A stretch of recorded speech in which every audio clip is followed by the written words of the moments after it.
Hi dears, എല്ലാവർക്കും നമ്മുടെ African ചാനലിലേക്ക് സ്വാഗതം. നമ്മുടെ ചാനൽ ആദ്യമായിട്ട് കാണുന്നവരാണെങ്കിൽ ഒന്ന് ലൈക്കും കമൻറ്റും ചെയ്ത് നമ്മുടെ ചാനലൊന്ന് സപ്പോർട്ട് ചെയ്തേക്കണേ. ഇന്ന് രാവിലെ നല്ല മഴയായിരുന്നു. ഉച്ചക്കത്തേക്ക് എന്ത് കുക്ക് ചെയ്യണമെന്ന് വിചാരിച്ചിരുന്നപ്പോഴത്തേക്ക് ഒരു ഐഡിയ വന്നു കേട്ടോ. ആദ്യമായിട്ടാണ് ഞാനിത് കുക്ക് ചെയ്യുന്നത്. അതിനായിട്ട് റെഡ് ക്യാപ്സിക്കം, അല്പം വെളുത്തുള്ളി, ഒരു തക്കാളിപ്പഴം, 2 സവോള ഇത്രയും അരിഞ്ഞ് മാറ്റി വെച്ച് അല്പം കാന്താരിമുളക് ഇവിടെ ഇരിപ്പുണ്ടായിരുന്നു. എരിവിന് വേണ്ടി ഞാൻ അതും കുറച്ചെടുത്തേ. അപ്പോൾ നമുക്ക് കുക്ക് ചെയ്യാൻ തുടങ്ങാം. ഒരു പരീക്ഷണമാണേ, എങ്കിലും ഞാനൊന്ന് കുക്ക് ചെയ്ത് നോക്കട്ടെ. ആദ്യം പാൻ സ്റ്റൗവിൽ വെച്ച് ചൂടായി വരുമ്പോഴത്തേക്ക് അല്പം സൺഫ്ലവർ ഓയിലും കൂടി ഒഴിച്ച്, ഞങ്ങൾ സാധാരണയായിട്ട് കൂടുതൽ സൺഫ്ലവർ ഓയിലാണ് യൂസ് ചെയ്യുന്നത്. സൺഫ്ലവർ ഓയിൽ ഒഴിച്ച് ചൂടായി വരുമ്പോഴത്തേക്ക് അതിലേക്ക് അരിഞ്ഞു വെച്ചിരിക്കുന്ന ഇൻഗ്രീഡിയൻസ്, അതായത് സവോള, തക്കാളിപ്പഴം, റെഡ് ക്യാപ്സിക്കം, വെളുത്തുള്ളി, ഇതെല്ലാം കൂടി ഇട്ട് ഒന്ന് വഴറ്റിൽ ഒരു 1/4 ഭാഗം വഴന്ന് വന്നു കഴിയുമ്പോൾ അത് നമുക്ക് ഒന്ന് അരച്ചെടുക്കണം. അതിനുവേണ്ടി അതിലേക്ക് അല്പം ഓർഗാനോയും അല്പം കാശ്മീരി മുളക് പൊടിയും കൂടെ ചേർത്ത് നന്നായിട്ട് അരച്ചെടുക്കണം. അതിനുശേഷം വൃത്തിയാക്കി വെച്ചിരിക്കുന്ന നമ്മുടെ ചിക്കനുണ്ട്. ഞാൻ 1/2 കിലോ ചിക്കനാണ് എടുത്തിരിക്കുന്നത്, പരീക്ഷണമല്ലേ അതുകൊണ്ട്. അപ്പോൾ ചിക്കനിലേക്ക് ആ മിക്സും കൂടെ ഒഴിച്ച് നന്നായിട്ട് ഇളക്കി യോജിപ്പിച്ച് ഒന്ന് റെസ്റ്റ് ചെയ്യാൻ വെക്കണം. ഞാനൊരു 1 മണിക്കൂറോളം റെസ്റ്റ് ചെയ്യാൻ വെച്ചിട്ടുണ്ട്. ആ സമയത്ത് നമ്മുടെ മഴ വന്ന് നല്ല തണുപ്പൊക്കെയാണ്. നമ്മുടെ ബാൽക്കണിയിൽ ഒന്ന് വന്നിരിക്കുക. നമ്മുടെ ചെടിയൊക്കെ നന്നായിട്ട് വളരുന്നുണ്ട്, എങ്കിലും കുറച്ച് ചെടികളൊക്കെ മോശമായിപ്പോയി. അപ്പോൾ കുറച്ച് കേടുവന്ന അതിൻ്റെ തണ്ടും ഇലയൊക്കെ ഉണ്ടായിരുന്നു.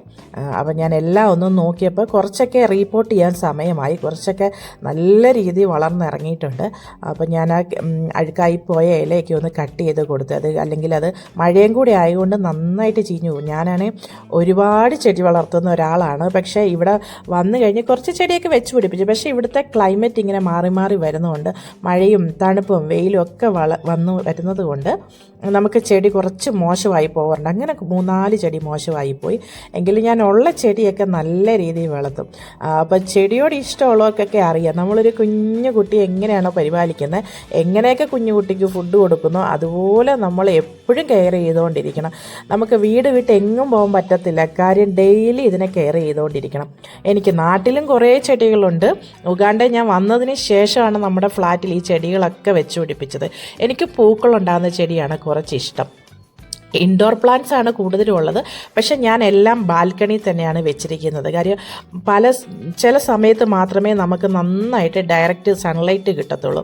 അത് കാരണം നമ്മൾ ഇൻഡോർ വെച്ച് കഴിഞ്ഞാൽ സൺലൈറ്റിൻ്റെ പ്രോബ്ലം ഉള്ളതുകൊണ്ട് ഞാൻ കൂടുതലും മിക്കവാറും എല്ലാ ചെടികളും നമ്മുടെ ബാൽക്കണി തന്നെയാണ് വെക്കുന്നത്. അപ്പോൾ നന്നായിട്ട് വളർന്നു വന്ന ചെടികളുണ്ട്. ചിലത് എനിക്ക് മുകളിൽ വെച്ചിരിക്കുന്നതുകൊണ്ട് വെള്ളം ഒഴിക്കാൻ പറ്റാത്തതുകൊണ്ട് ചിലത് കുറച്ച് വളർച്ചയൊക്കെ മുരടിച്ച് നിൽക്കുമായിരുന്നു. അപ്പോൾ അതൊക്കെ ഞാനൊന്ന് ചേഞ്ച് ചെയ്ത് വെച്ച്. പക്ഷേ എനിക്ക് ഭയങ്കര എനർജി തരുന്നൊരു കാര്യമാണ് നമ്മുടെ ബാൽക്കണിയിൽ ഇരിക്കുന്ന ചെടികൾ. ഞാൻ പല വീഡിയോയിലും ഞാൻ പറഞ്ഞിട്ടുണ്ട്, എനിക്ക് ഒരുപാട് ഇഷ്ടവും എൻ്റെ മനസ്സിന് ഭയങ്കര പീസ് ഉണ്ടാക്കുന്ന ഒരു ഭാഗമാണ് ഇവിടെ. അങ്ങനെ നമ്മൾ ചിക്കനൊക്കെ ഫ്രൈ ചെയ്യാൻ വേണ്ടി വെച്ചു. അതിൻ്റെ കൂടെ അല്പം മിക്സ് എടുത്ത് ബാക്കി വെച്ചിട്ടുണ്ട്. മൊത്തം മിക്സും നമ്മൾ ചിക്കൻ ഒഴിക്കത്തില്ല. അപ്പോൾ നമ്മൾ റൈസ് കുക്ക് ചെയ്യാനായിട്ട് ആ ബാക്കി വെച്ചിരിക്കുന്ന മിക്സിൻ്റെ കൂടെ അല്പം സവോളയും ഒന്ന് ചേർത്ത് വഴറ്റി അല്പം ബിരിയാണി മസാലയും കൂടെ ചേർത്ത് ഒന്ന് റൈസ് റെഡിയാക്കി എടുക്കണം. അപ്പോൾ ചിക്കൻ ഉപയോഗിച്ച മസാല തന്നെ നമ്മൾ റൈസിന് ഉപയോഗിക്കുമ്പോൾ ഒരു പ്രത്യേക ടേസ്റ്റ് ഉണ്ട്. അപ്പോൾ ഞാൻ അതെല്ലാം കുക്ക് ചെയ്തെടുത്ത്, ഞാൻ വിചാരിച്ചതുപോലെയല്ലായിരുന്നു കേട്ടോ. കുക്ക് ചെയ്ത് വന്നപ്പോൾ നല്ല ടേസ്റ്റ് ഉണ്ടായിരുന്നേ. ചിക്കൻ പിരിപ്പിരിയൊക്കെ കൂട്ടി ഒന്ന് കഴിക്കാൻ അസാധ്യ ടേസ്റ്റായിരുന്നു. ഞാൻ പാളിപ്പോകുമെന്ന് വിചാരിച്ച് ഇരുന്ന ഒരു ലഞ്ചായിരുന്നു. പക്ഷേ അസാധ്യ ടേസ്റ്റോടെ ഉച്ചയ്ക്ക് ഞങ്ങൾക്ക് ലഞ്ച് കഴിക്കാൻ പറ്റിയേ. അപ്പോൾ നമ്മുടെ ചാനലൊന്ന് സപ്പോർട്ട് ചെയ്തേക്കണേ.